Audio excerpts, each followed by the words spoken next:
O Salto no Tempo, 1909.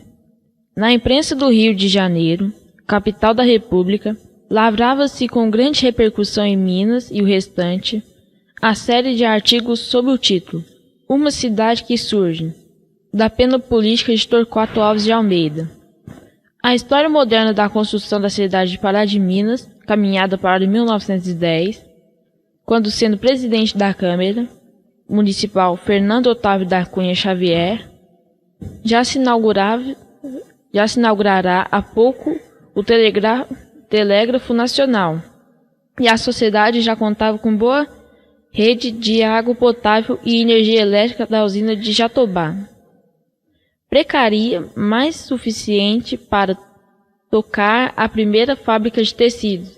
A Companhia Industrial Paraense foi fundada em 19 de agosto de 1906 e inaugurada a 4 de julho de 1908.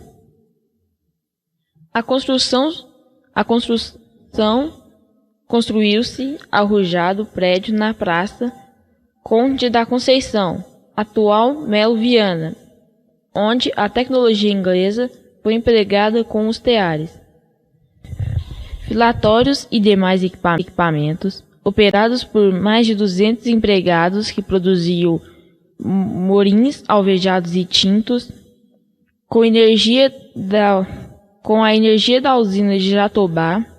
Outros grandes esforços do paraense, que distava a 4 quilômetros da indústria, instalado no Rio Bom Sucesso, a Câmara Municipal tinha como fornecer conforto à pequena comunidade e suprimentos a outras indústrias menores locais. A primeira usina hidroelétrica do Carioca, de propriedade da companhia, foi inaugurada em 29 de julho de 1911. Possibilitando o aumento do fornecimento de energia a todas as regiões e atraindo investimento para o setor industrial florescente. A Industrial Paraense foi fundada por iniciativa dos senhores Coronel Américo Guimarães, Torquato Alves de Almeida, Padre José Pereira Coelho, Dr. Pedro Nestor e Dr. Antônio Valadares.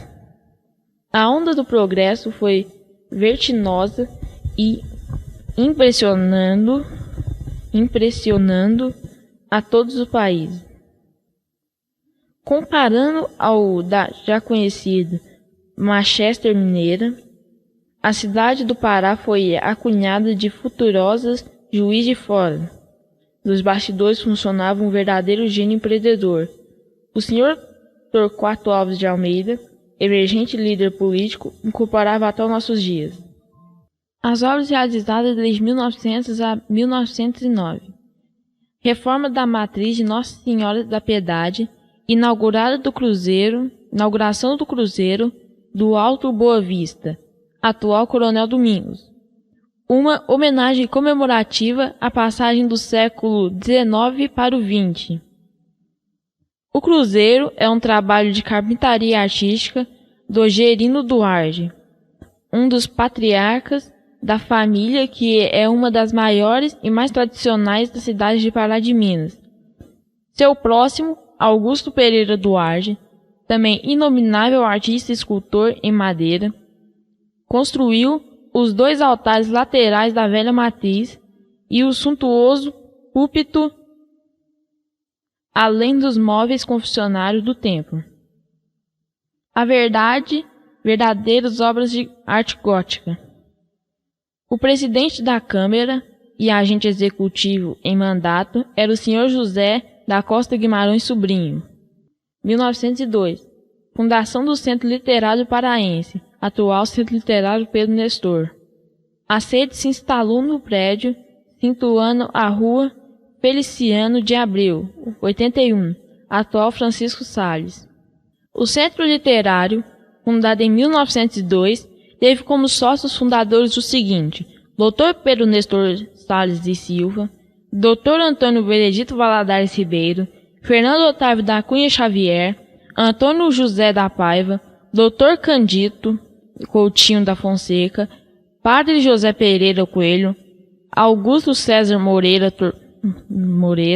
Torquato Alves de Almeida, Antônio da Rocha, Praxedes, João Ferreira Pena, Alfredo Leite Praça, Manuel José de Almeida, Joaquim Xavier Vilaça, Silvinho Antônio da Silva, Otávio Xavier, João José de Oliveira Júnior, Antônio Carlos Firmiano Ribeiro, Ricardo José Marinho, Bento Ernesto Júnior, Francisco Torquato de Almeida, Quintiliano Firmiano de Oliveira Lima, Padre Silvestre Pereira Coelho, Antônio Júlio Teixeira de Faria José, da Costa Guimarães, sobrinho, Dr. João Severiano de Souza Mata e Dr. José Alves Ferreira e Melo.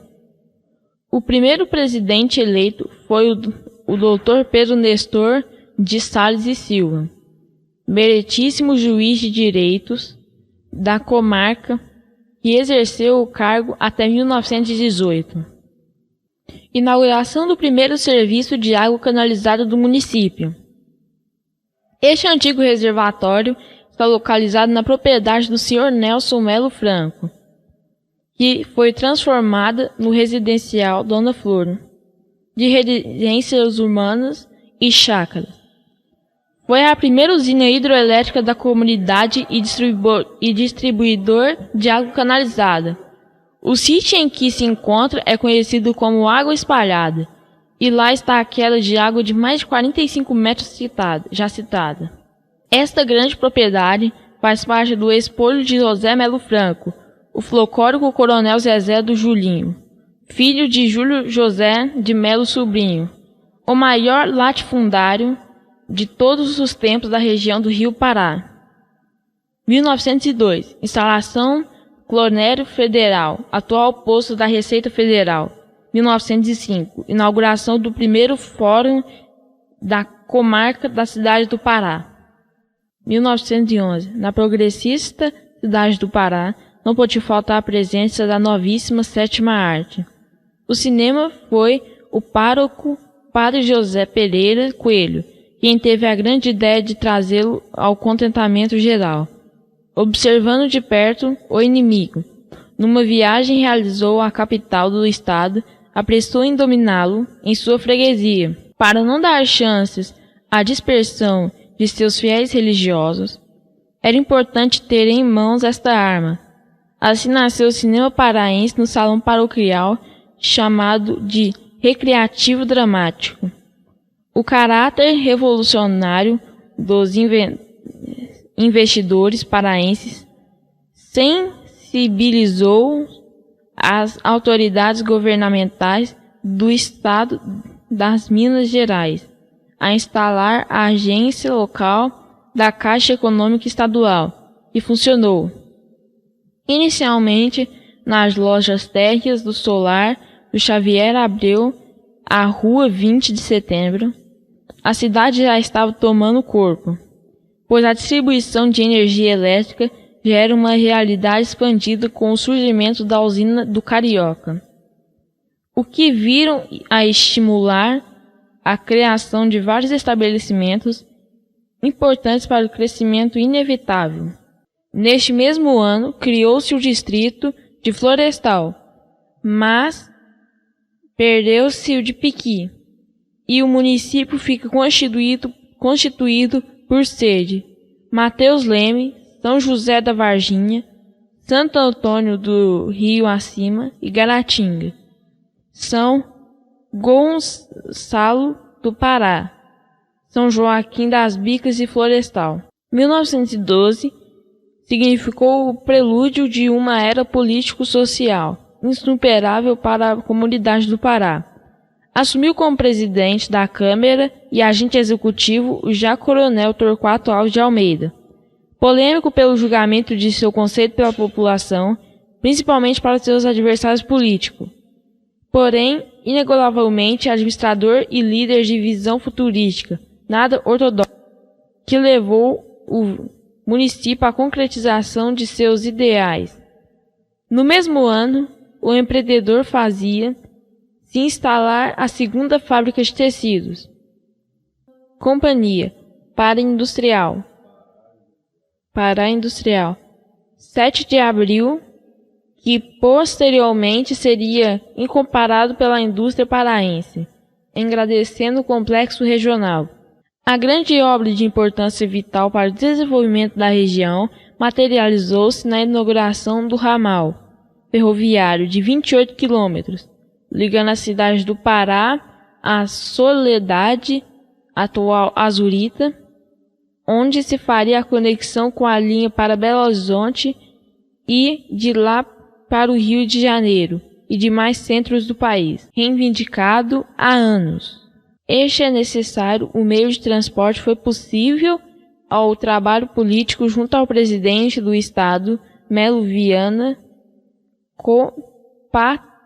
partidário de Torquato de Almeida. 1913, construção do prédio do Grupo Escolar Torquato de Almeida, que foi inaugurado em 1914, situado na Praça Venceslau Braz. Atual Francisco Torquato. Teve como primeiro diretor o Sr. Fernando Otávio da Cunha Xavier. 1915. Lançamento da pedra fundamental para a construção do Hospital Nossa Senhora da Conceição. Hospital construído em local não apropriado. Polêmico e realista, artigo do jornal do Momento, O Momento, órgão da imprensa oposicionista ao Coronel Torquato de Almeida. Santa Casa, Fórum, Câmara, como se resolver esses problemas.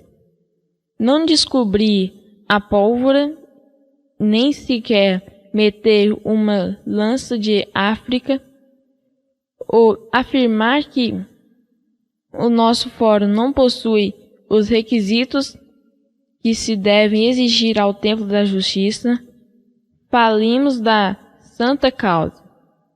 Houve em torno desta ideia generosa uma efervescência entusiasta de que resultou um início de construção. Mas este início foi um erro. Erro pelas dimensões agigantadas que se pretenderam dar ao novo hospital. Erro pela sua localização no centro da cidade e erro ainda por exceder colossalmente as nossas necessidades e as nossas possibilidades financeiras. Mas, em face desse erro, cumpre que temos todo o movimento bom em prol dos deserdados da sorte, sopitando uns justificáveis pruridos de validade, sufocando outros veleidade de crítica acrimoniza e improdutiva para encararmos tão somente o objetivo prático e grandioso que temos em mira e em prol do qual nos devemos unir. Desenvolvemos agora, depois dessas considerações preliminares, o nosso ponto de vista. Nós precisamos de um hospital, de um fórum e de um paço municipal. E temos já meio construído, com despesas feitas superiores a 60 conto.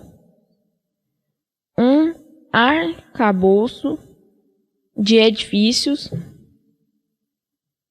que adquirido conjuntamente pela Câmara e pelo Estado, convenientemente adaptado, admiravelmente se prestaria para o Fórum e Câmara Municipal.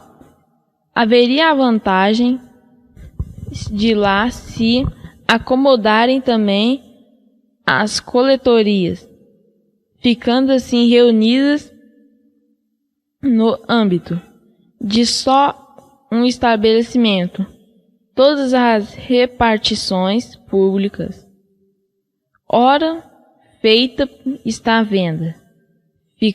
Ficavam os dirigentes da Santa Casa na possibilidade de promoverem a construção de um hospital modesto, em local adequado, sem essas pretensões megalomaníacas que se não aclimatam no nosso meio. Aí fica a semente de uma ideia, que não nos parece inexequível. Oxalá germine ela, e cresça, e frutifique, e frondeje, feita a árvore majestosa, a cujas sombras se erguerão, um dia, a casa dos pobres e o templo da justiça. 1920. A Companhia Melhoramentos de Pará de Minas. Está esta que foi a revolucionária e inusitada ideia do coronel Torquato Alves de Almeida, que arrancou ciúmes, inveja, revolta de seus opositores, que julgavam a sociedade uma continuidade da política torquatista no Paço Municipal. Formou-se um forte grupo de investidores, participantes cotizados, que tinham o objetivo de empreender diversas modalidades de negócios e serviços para o desenvolvimento econômico do município. Desta maneira, o cartel instituído controlaria no total a economia da região, o que, na ótica dos opositores do partido situacionista, representaria o verdadeiro assinte à sociedade. Seria como se fosse uma escravatura legalizada. Os fins da CIA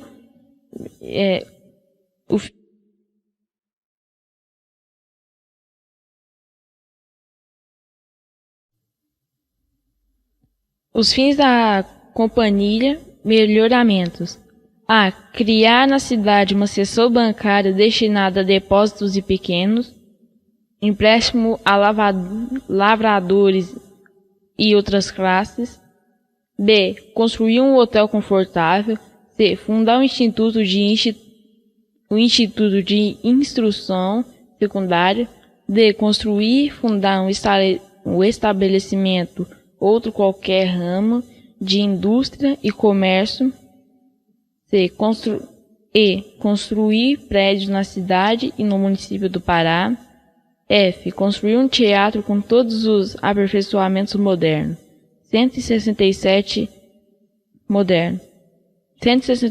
acionistas formaram um capital social de 1.000 contos de réis.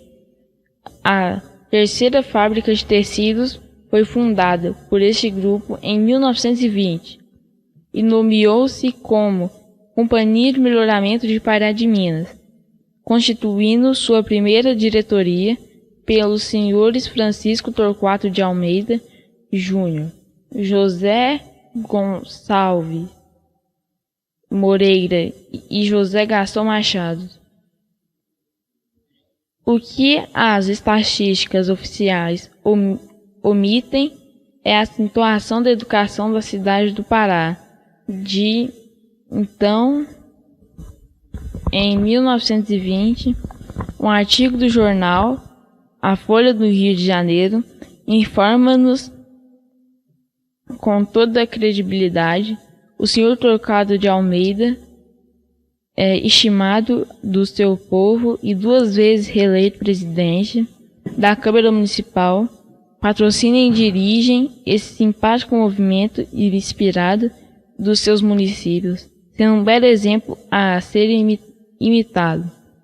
Conta a cidade um externato bem frequentado, tem um funcionamento, uma associação utilíssima.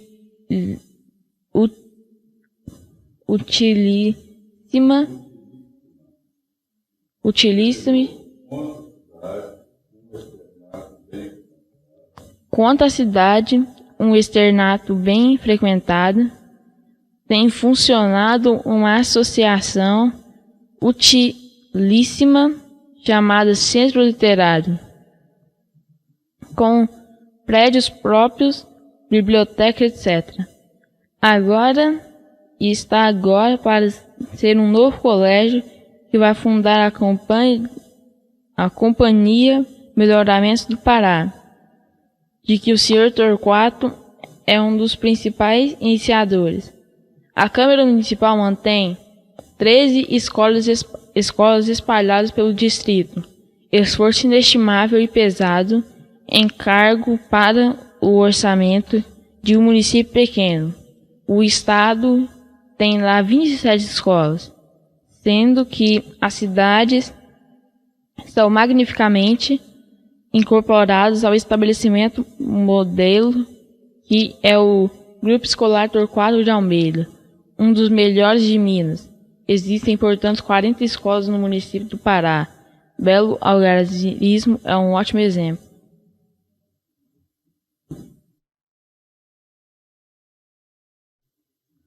Em 1921, o Coronel Torquato de Almeida, nas suas competentes atribuições, propõe a mudança do nome da cidade do Pará para Pará de Minas, enviando o projeto para a Câmara Municipal, em seguida para o Congresso Mineiro, que teve sua aprovação. Os motivos apresentados foram os de que diversas correspondências endereçadas ao Estado do Pará estavam sendo entregues na cidade do Pará, e vice-versa. O Jornal de Propriedades do Ilustre Agente Executivo, que dominava a cidade do Pará, também passou a denominar-se Pará de Minas.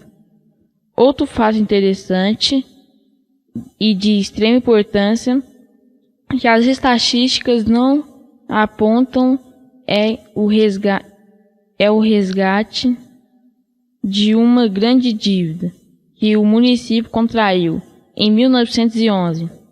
Ainda durante o mandato de Fernando Otávio, o valor era de 150 contos de réis, que foram liquidados através de uma operação cambial junto ao Banco Pelotense. Esta foi mais uma prova da competência administrativa de Torquato de Almeida, que, sendo amigo íntimo do presidente da entidade econômica, por este foi alterado de que o franco, moeda francesa, teria enorme queda no mercado. Outra não foi providenciada do esperto empresário e político paraense, em transformar a dívida do município em letras francesas pelo câmbio atualizado. Resultado, depois da queda do franco, a dívida que poderia pagar era mais de 400 contos de réis. Em 42 anos, ficou totalmente consumada. O Sr. Torquato de Almeida havia sido o fiador do empréstimo de 150 contos de réis. Em 1921, já estava adiantado as obras do grande hotel, que gerou bastante protesto da oposição inconformada com os sucessos da Companhia Melhoramento, que já adiantava em muito a construção da nova fábrica de tecidos. O Paço Municipal já passará por grandes reformas e o projetista, construtor Amedeu Celso Grassi foi o responsável pela obra bastante criticada pela oposição inconformada. Uma prova da transparência, da eficácia da administração municipal está nos números do relatório apresentado à Câmara Municipal ao seu presidente, em 26 de 6 de 1921. Os números não mentem. Nota-se desta maneira que o progresso foi significativo, praticamente quadriplicou na administração de Torquato de Almeida de 1912 até 1920. Ainda faltavam 2 anos. Era mesmo para qualquer oposição enlouquecer-se. 1921.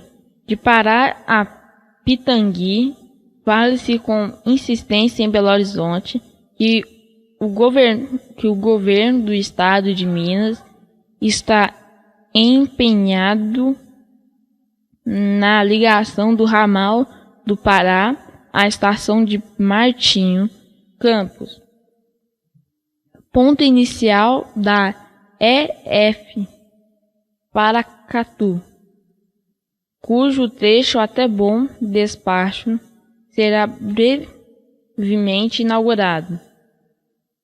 1921, 31/7, quase completamente concluída as importâncias das obras do Grande Hotel. 1921, 18/9, na sessão ordinária da Câmara Municipal, dando concessão com privilégio por prazo até de 50 anos, a Companhia de Melhoramentos Pará de Minas, para exploração, uso e gozo de serviço telefônico no município sem nenhum ônus, para a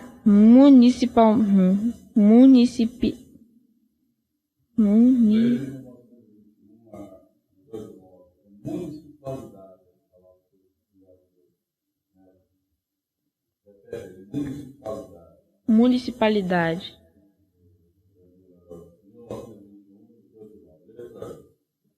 1921, 18/9, na sessão ordinária da Câmara Municipal, dando concessão com privilégio por prazo de 50 anos à Companhia de Melhoramentos Pará de Minas para exploração, uso e gozo do serviço telefônico do município, sem nenhum ônus para a municipalidade, concedendo à Companhia Melhoramentos Pará de Minas por prorrogação de prazo até 31 de dezembro de 1922, para instalação com os favores constantes da Lei Newton 230?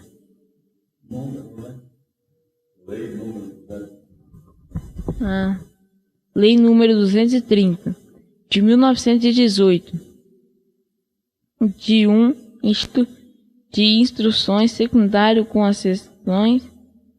secções de ensino profissional. 1921, inauguração da fábrica de gelo do Sr. Coronel Francisco Rodrigues, em sua fazenda no quilômetro 17 do Pará, com depósito de várias localidades, inclusive Belo Horizonte e Pará de Minas. Na sorveteria italiana do Sr. José Frajola, na rua 20 de setembro, 1921, 2/10. Visita ao Coronel Benjamin Guimarães e sua família a Pará de Minas, ocasião em que doou a quantia de 1 conto de réis? 1.000 contos de réis para a conclusão das obras do hospital.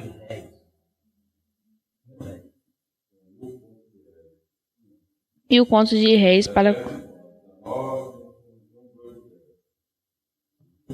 1921, 2/10, visita do Coronel Benjamin Guimarães e sua família a Pará de Minas, ocasião em que doou a quantia de 1.000 contos de réis para a conclusão das obras do hospital.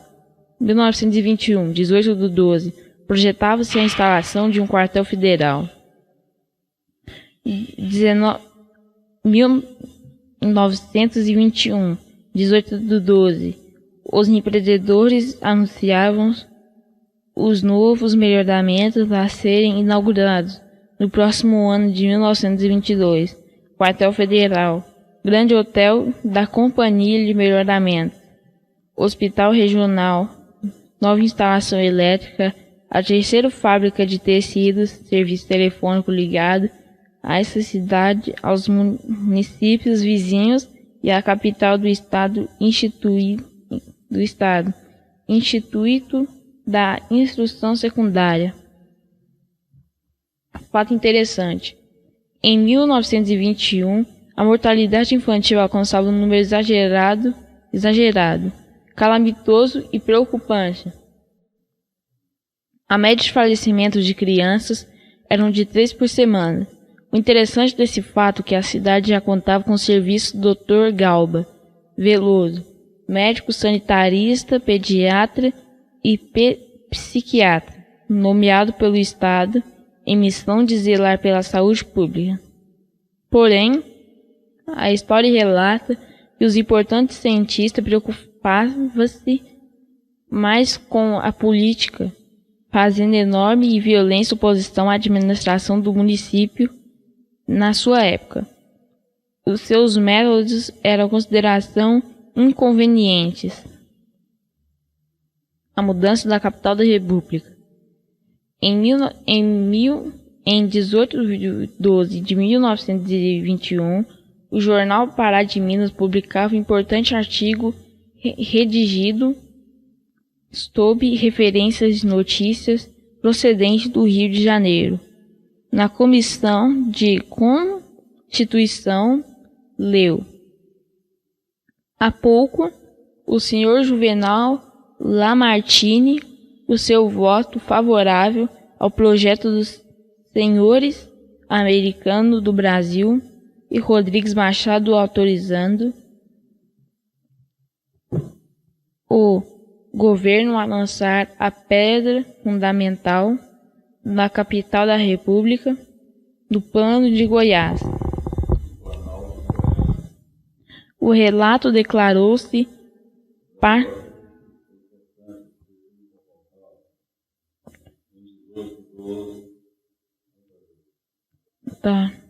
em 18 de 12 de 1921. Dou conta não.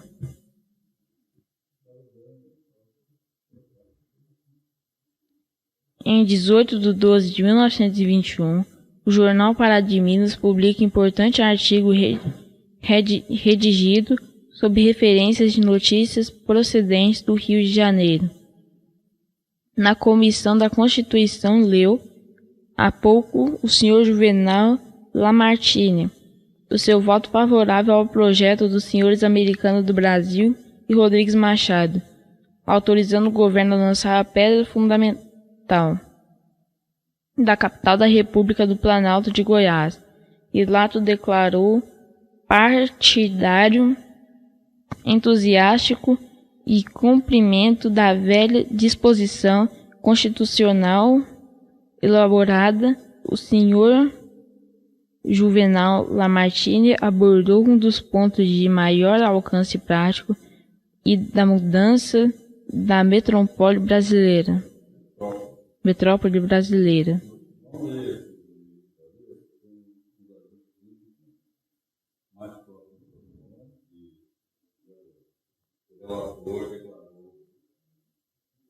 Para do começo em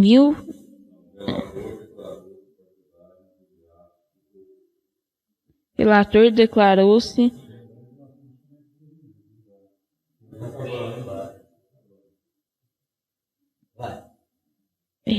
o relator declarou-se partidário, entusiástico do cumprimento da velha disposição constitucional elaborada. O senhor Juvenal Lamartine abordou um dos seus pontos de maior alcance prático e da mudança da metrópole brasileira. É o fortalecimento de unidades da nossa pátria pelas ligações que em pouco tempo se farão vias férreas, comunicando todos os estados do Brasil, levantando livramento de todas as ordens e regiões centrais do país, cuja produção se multiplicará de muitas vezes pela facilidade de transporte para grandes mercadores consumidores do litoral do país.